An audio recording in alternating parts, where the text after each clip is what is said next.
Hamjambo ndugu zangu, shikamoo wazee wangu, wakubwa zangu, Bwana Yesu asifiwe, Wakristo wenzangu, na wakaribisha katika mtandao huu ni kwamba tuzungumze kuhusu vitu vitatu katika maisha vile vinavyofanya mtu kuwa mtu ama binadamu kuwa mtu. Hivi vitatu hivi ni kitu kama upendo, imani na tumaini.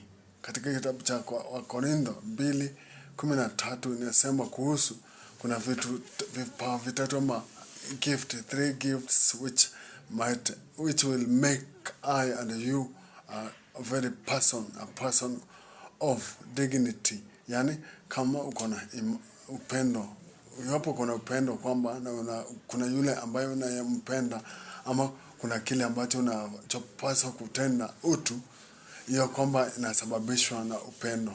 Kama vile ambavyo unavyomwona mtu ambapo ako katika hali fulani na mrehemu ama tendo la rehema kwake, hiyo kwamba inaonyesha upendo. Katika kitabu cha Luka 10:25 hadi 37, vile ambavyo inaeleza kuhusu wale watu ambao hawakuonyesha upendo kabisa, hawakuonyesha rehema, wale ambapo ni Walawi, kwamba wanachukulia dini kuwa jambo muhimu sana kuliko mtu ama binadamu.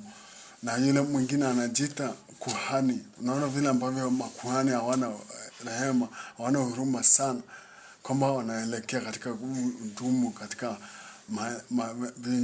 vinyumba vyao vya ibada. Kwa hivyo unaona kwamba yule ambaye sio mtu wa imani nyingi ya kiungu, lakini alionyesha huruma na rehema, alionyesha upendo wa kweli, anaitwa Msamaria mwema. Alivyomwokoa yule aliyekuwa amepigwa na majambazi, akaachwa katika hali ya kufa ama karibia afe, lakini kwamba Mungu akamtia utu ndani yake, akaonyesha upendo wa kweli.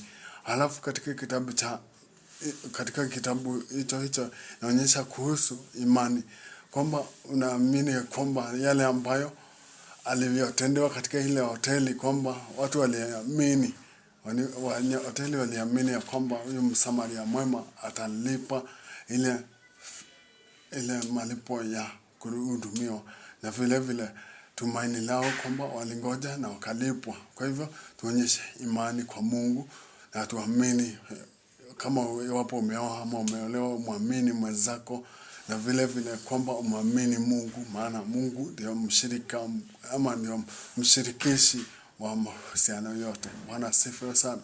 So we have to believe and trust each other.